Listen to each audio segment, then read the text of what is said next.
Alô, tricolores do Brasil! Mais uma rodada de Campeonato Brasileiro. Atlético Mineiro e São Paulo, São Paulo e Atlético Mineiro, direto do Horto do Alçapão, daquela Arapuca, como diria o velho e bom Juvenal Juvencio.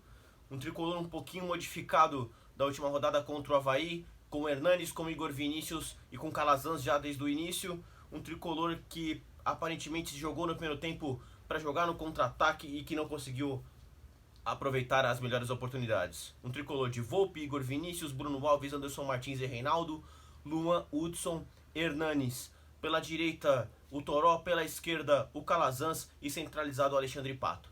O São Paulo começou o jogo recuado, começou sendo pressionado pelo Atlético Mineiro, teve algumas chances de tentar encaixar o contra-ataque, mas não conseguiu e não conseguia concluir. Hernanes também não conseguiu concluir. Um Atlético Mineiro que também não conseguia construir jogadas, porque o São Paulo conseguia marcar bem os espaços, exceto pelas laterais, onde o Galo conseguia ser um pouco mais perigoso. No final do primeiro tempo, a equipe do Atlético Mineiro conseguiu meter uma bola na trave com a cabeçada do Hever, e depois de um belo chute do Thiará, o Volpe fez grande defesa e espalmou para escanteio.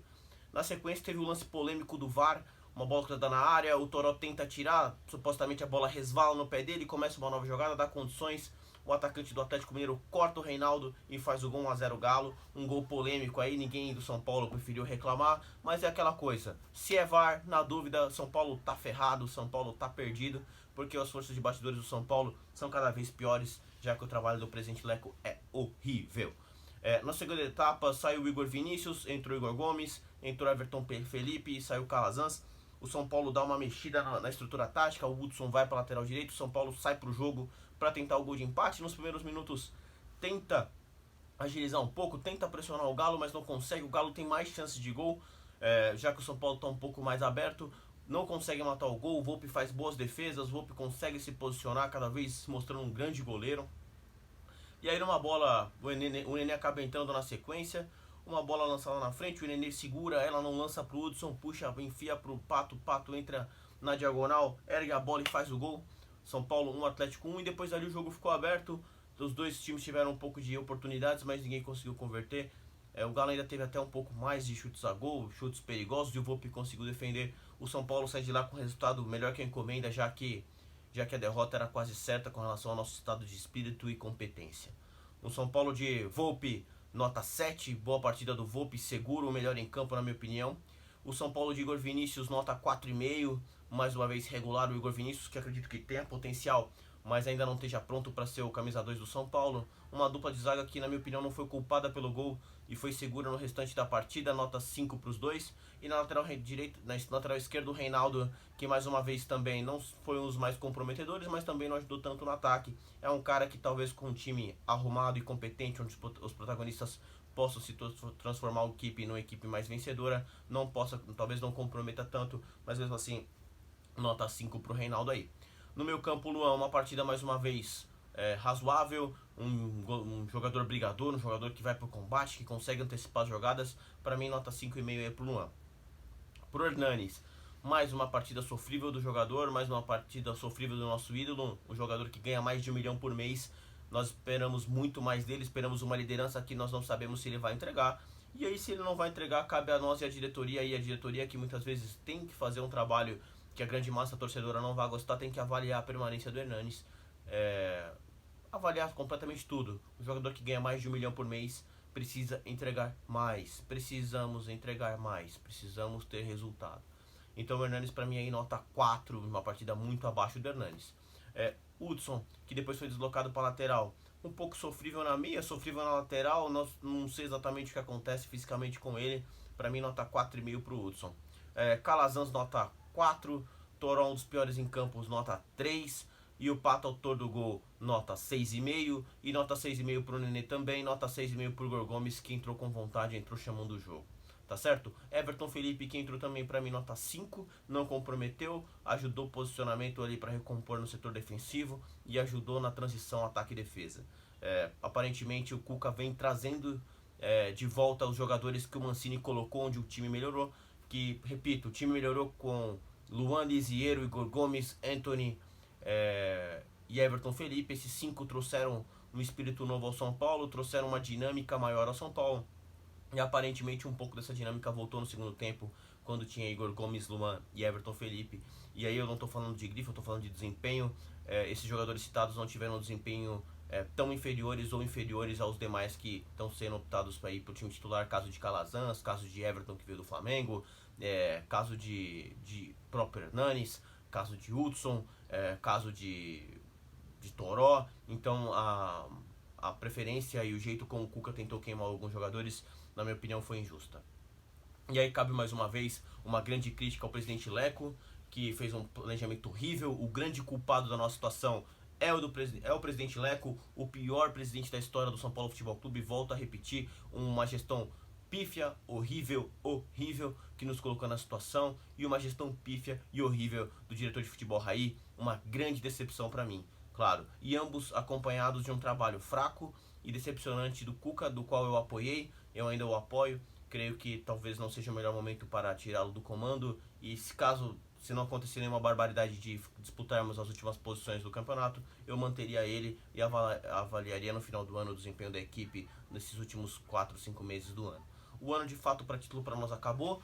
Espero que o São Paulo possa organizar a casa e ser mais competitivo depois da parada, talvez com um trio de ataque de Pato, Pablo e Anthony ou Rojas possa agregar mais. O meio campo talvez com Lisiero e Hernanes, ou Lisiero e Tietê com o Luan de primeiro volante possa agregar mais. Nós precisamos de jogadores efetivos que tragam resultado. Precisamos que os nossos jogadores de grife, que recebem muito, tragam mais resultado e façam a diferença, assim como os jogadores de grife de outros clubes também façam a diferença. E aí eu dou exemplo do Thiago Neves no Cruzeiro, do Rascaeta e do Diego no Flamengo, o Dudu no Palmeiras junto com o Felipe Melo e tantos outros, o próprio Wagner Love Bocelli no Corinthians junto com o Júnior Urso, e no Grêmio o Luan e o Everton Cebolinha. E então os grandes jogadores que tenham grife, o Xará no Atlético Mineiro. Os jogadores de grife que ganham mais precisam ser protagonistas, e os protagonistas do São Paulo não podem sumir na hora H, como o Pato sumiu no mata-mata na Copa do Brasil, como o Hernanes sumiu na Copa do Brasil. Os protagonistas do São Paulo precisam aparecer, tá certo? Mais alguns destaques relacionados à gestão do clube. O São Paulo, que vem se endividando cada vez mais, fez mais empréstimos nessa primeiro semestre, nesse primeiro parte do ano, praticamente quase 40 milhões aí de budget solicitado junto a instituições financeiras. O São Paulo que ainda continua nessa bola de neve de endividamento.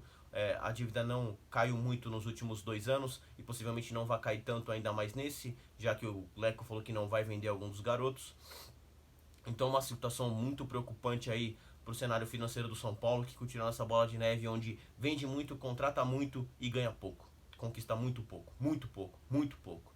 E claro, a gente pensa na saída do Leco, espero que ano que vem ele não ganhe a reeleição, mas fica aí nossa preocupação sobre quem pode assumir o clube, já que o clube está fechado, com portas fechadas para novas ideias, ainda mais com um título de clube de 20 mil reais. São poucas pessoas ali que são apaixonadas pelo São Paulo Futebol Clube que queiram se aventurar nessa. O São Paulo que tem o título mais caro dentre os grandes paulistas, 20 mil reais, contra 6 mil do Palmeiras e 2 mil do Corinthians. Então o São Paulo bloqueia a entrada de novos pretendentes, de novas ideias, de novas cabeças, de juventude, de fato fora dessa raiz, dessa parte hereditária do clube, já enraizada, já antiquada, que não traduz mais com o São Paulo nosso do passado, que era vanguardista, que era futurista, que pensava lá na frente, tá certo? Então aí eu espero que o São Paulo possa rever alguns pontos e avançar nessa modernidade, coisa que de coração é o único jeito de sairmos dessa e podemos voltar a ser o que éramos antes. Outro ponto discutido na semana, a possível saída de Volpi de volta ao Querétaro. Eles desejaram a volta, o São Paulo não se pronunciou oficialmente, mas informou alguns jornalistas da Rede Globo de que o jogador não volta agora. O São Paulo tem a opção de compra de 5 milhões de dólares em dezembro, e aí fica a nossa dúvida para saber se compraremos ou não o Volpi em dezembro, já que não é um valor baixo, é um valor considerável, ainda mais para um goleiro. Um goleiro hoje, com a idade que tem, é ainda mais valorizado do que o valor fixado ao Lucas Perry, que está ao Crystal Palace. Então vamos aguardar até o final do ano para ver o que acontece com o jogador. Com relação a contratações, o São Paulo ainda discute a questão salarial com o Adriano e com o Dineno. O que hoje é o maior entrave são a saída de jogadores, ou seja, aliviar a folha salarial. O São Paulo que quer se desfazer de Bruno Pérez, quer se desfazer de Jusilei e quer se desfazer de mais alguns jogadores para enxugar a folha salarial para possíveis reforços. E aí está um lateral direito, está um centroavante e o possível lateral esquerdo, o Adriano, que aí vão tentar enfiar na mídia que ele joga nas duas, mas o forte dele é a lateral esquerda. Então o São Paulo precisa de um lateral direito, precisa de um centroavante. E aí cabe aí a dúvida se a gente vai conseguir em tempo hábil rapidamente se desfazer de alguns jogadores para encaixar folha salarial para essas contratações, tá certo? O Adriano, há muito tempo eu não vejo jogar, eu infelizmente não acompanho no Besiktas, é um jogador já de idade avançada, a gente precisa ver como ele se encaixa no clube hoje, no Campeonato Brasileiro, em outra rotação. É a mesma situação do Rafinha hoje que vai para o Flamengo, que veio do Bayern, jogadores de idade avançada que vão vir aqui para cá. O Adriano, que nunca foi tão acima da média em nenhum lugar que passou, assim como o Rafinha. Então é uma situação aí duvidosa, ainda mais dependendo do custo que isso pode gerar. E sobre o centroavante Dinero, a gente sabe que ele tem uma média de gols ótima no Deportivo Cali. Talvez valha a aposta, mas claro, tudo depende do custo. Tudo depende do custo, inclusive dos jogadores que vão ficar ou não. Uma coisa é a gente deixar o Nenê no time ganhando, por exemplo, 100 mil reais por mês, 150 mil reais por mês. Outra coisa é manter o Jusilei ganhando 750 mil por mês. Uma coisa é manter o Everton Felipe ganhando, sei lá, 150, 130 mil. Outra coisa é manter um outro jogador que não esteja rendendo por R$1 milhão. E isso tem que ser ponderado por todo mundo, inclusive pela torcida, porque o custo tem que ser proporcional ao rendimento. Beleza? E para fechar o último assunto, um vereador de São Paulo na Câmara informou que o São Paulo estava discutindo a construção de um estádio no local onde a antiga fábrica da Caloi existia, na Marginal Pinheiros. Esse assunto de fato foi discutido, é discutido internamente, mas por enquanto nada concreto. A própria prefeitura teria intenção de usar aquela área do Morumbi, se transformasse aquilo lá num pedaço residencial por questão de política com a região dos moradores, mas o Morumbi hoje é tombado pelo patrimônio histórico. O terreno da Caloi é grande, mas teria que ver a questão de estádio, custeio, quem construiria, qual custo, a qual preço tudo aquilo seria feito. Então é uma ideia ainda muito delicada, muito delicada, mas é aquilo que eu falei nos últimos vídeos. O São Paulo precisa rediscutir o futuro e o momento de todas as áreas, isso passando pela infraestrutura de estádio, centro de treinamento e metodologia de trabalho, passando por toda a gestão organizacional do futebol e chegando até os jogadores. E isso requer conversas delicadas e que o torcedor não gosta, como o que fazer com o estádio do Morumbi, que tem muitas deficiências, o que fazer com o CT da Barra Funda, que tem muitas deficiências, inclusive a equipe da Bolívia reclamou de lá. O que a gente faz com tudo isso para que o São Paulo volte a vencer? Beleza, galera? Vamos postando um vídeo semanal para avaliar as possíveis contratações e como o São Paulo vem evoluindo nessa parada para a Copa América. Nos vemos até lá, beleza? Um grande abraço, tamo junto!